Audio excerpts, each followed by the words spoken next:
And hello, everyone. This is Rich Sports Talk. I'm your host, Noel Rich. Thank you so much for joining us today.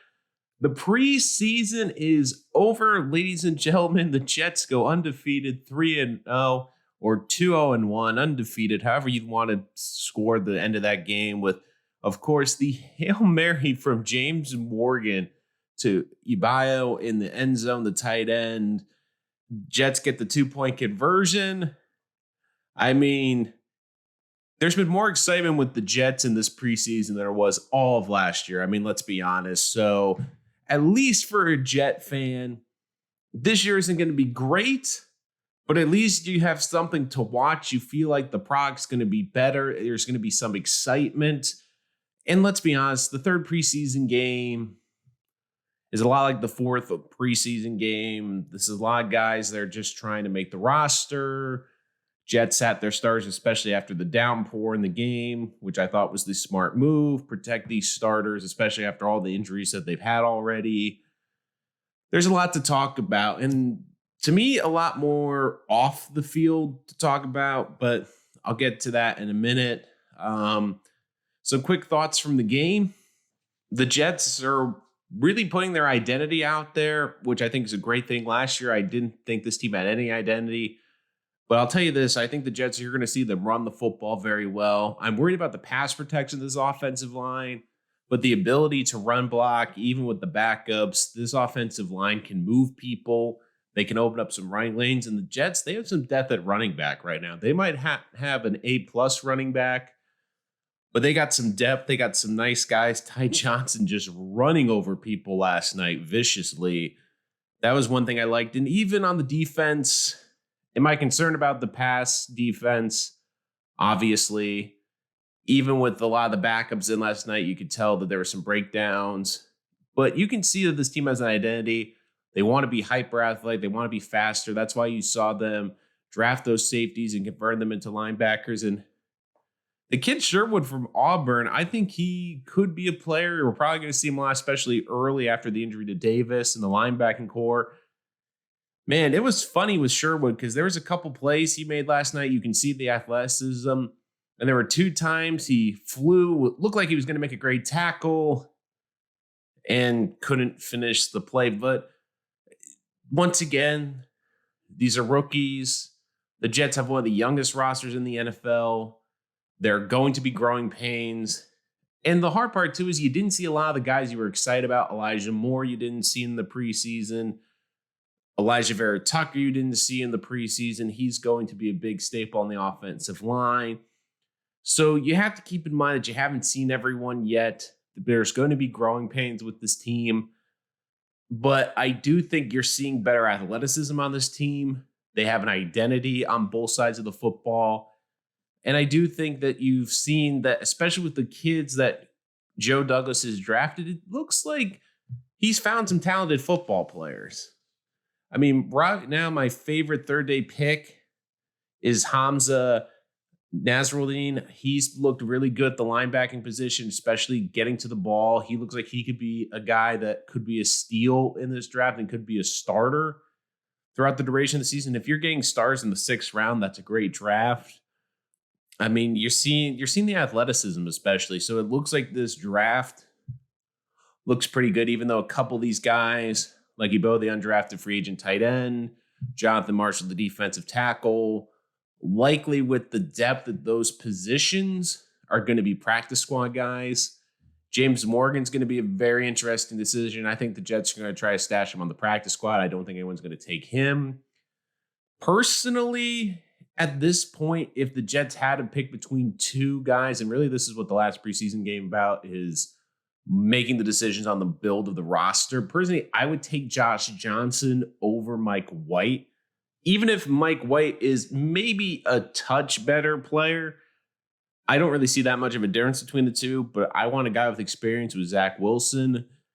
But to me, the biggest storyline, and we will get to this on a future episode once the roster is finalized, is looking around the rest of the NFL. And already we've seen some big turnover in the NFL, which actually could benefit the Jets. And I think the Jets really need to be on the phone, and Joe Douglas needs to be on the phone with his former team down in Philadelphia, take a little trip down I-95 to the city of brotherly love. And what do I mean by that?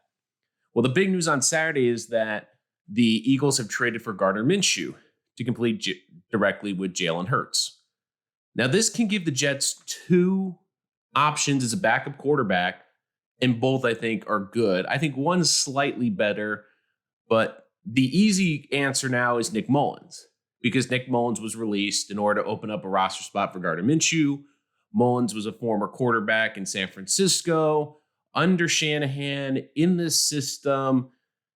To me, he's better than Mike White. I think he's a better player. He's actually played games in the NFL and has looked okay. But more importantly, he understands his offense. He knows the ins and outs. He knows the nuances. To me, if I'm Joe Douglas, I'm on the phone with Nick Mullins' agent. I'm trying to bring him in this weekend. To me, he should be the backup for the New York Jets, because you need a guy in the room around Zach Wilson that knows his offenses, that knows the little nuances, that can take him over, explain what he's seeing in the coverages, break down the coverages, be able to explain maybe some of the option routes, just little things like that. That's, to me, was the biggest mistake of this Jets offseason. And I thought the Jets had a great offseason, but they needed to bring in a veteran presence at the quarterback position. They didn't do that.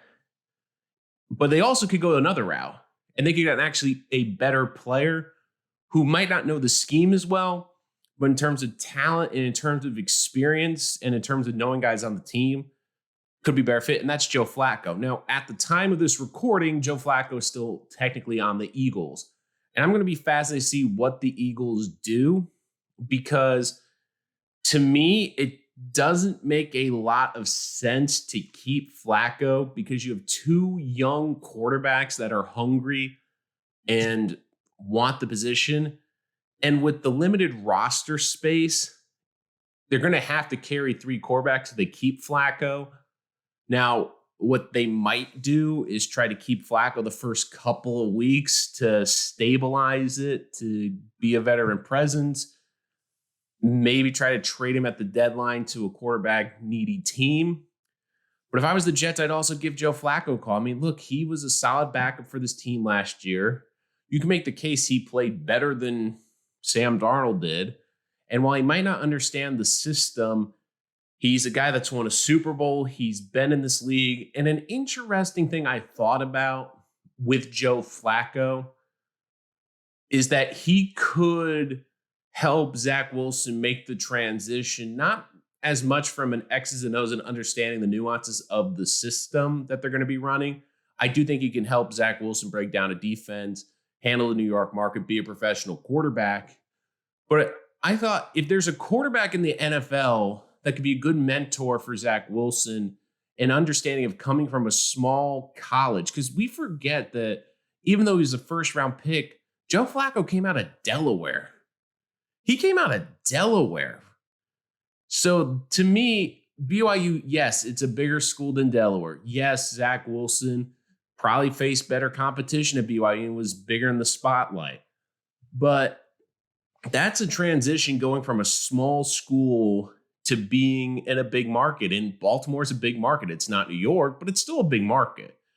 So a guy like Joe Flacco could help in that regard. So if I'm the Jets and Nick Mullins is available and Joe Flacco becomes available, you don't have to give up a late draft pick to get Flacco. You got to get one of those two in this building. Give a good veteran presence around Zach Wilson. He deserves it. It'll help with his development. And look, I'm not trying to pick on Mike White, but Mike White doesn't know the system like Mullins does. He doesn't have the experience that these two quarterbacks have in terms of playing in games and having NFL success. He doesn't have that pedigree.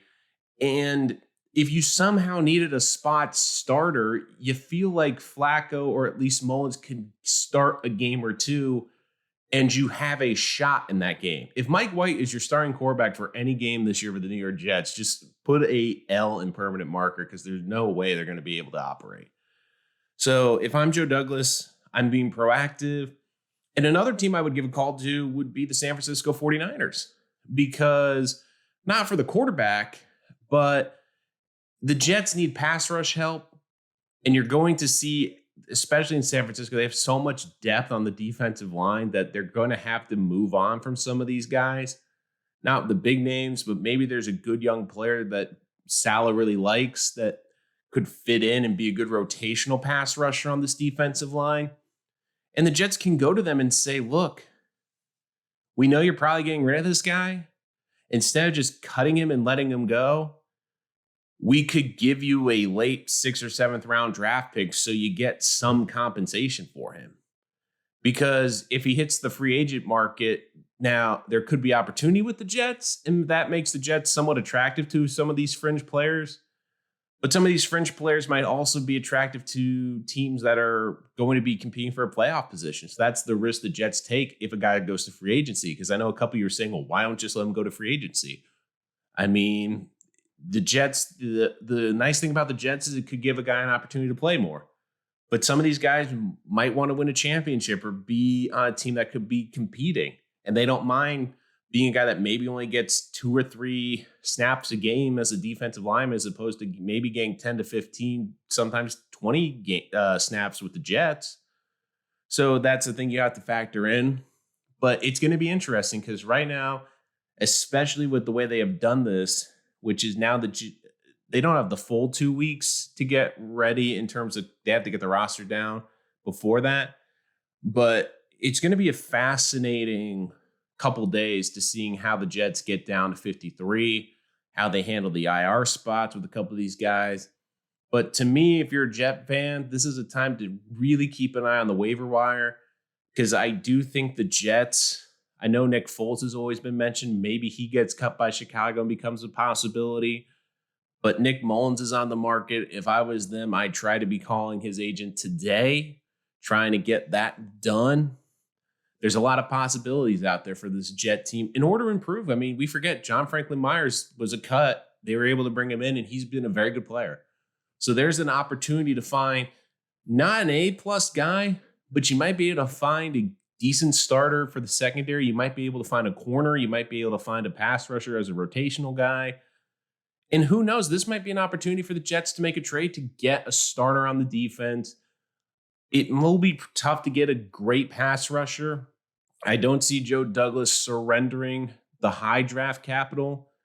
But one guy to keep an eye on is, could Jamison Crowder be a trade piece over the next week? Because I don't think the Jets want to trade Crowder, but they have Braxton Berrios and Elijah Moore have looked really good in camp.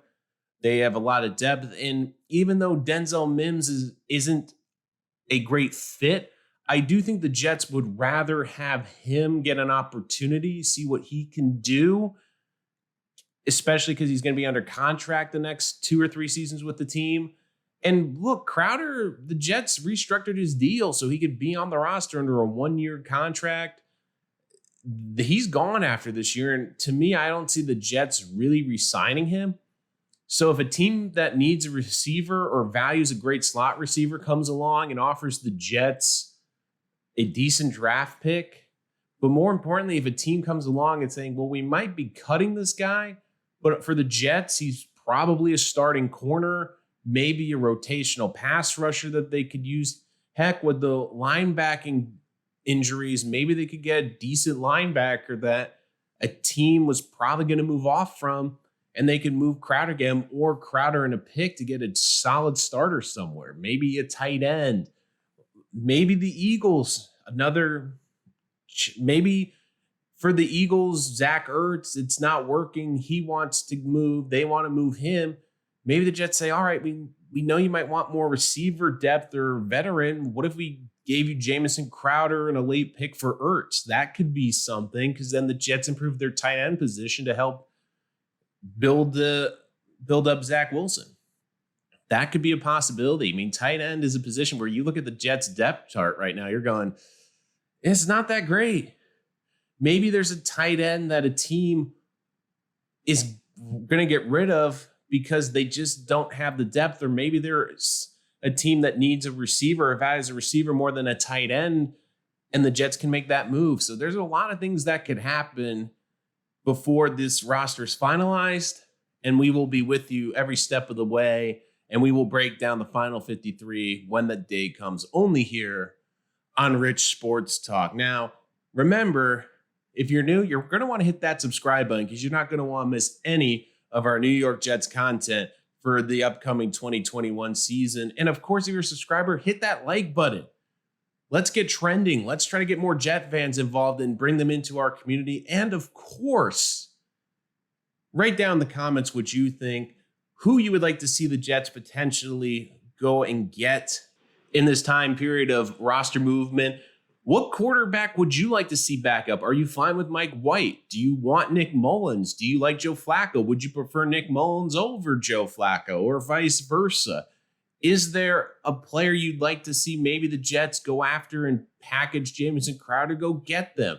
Is there a free agent that's been cut by a team that you're saying, hey, I think he'd be a great fit with the Jets? Would love to hear from you. But until next time, I'm Nolan Rich, and this is Rich Sports Talk.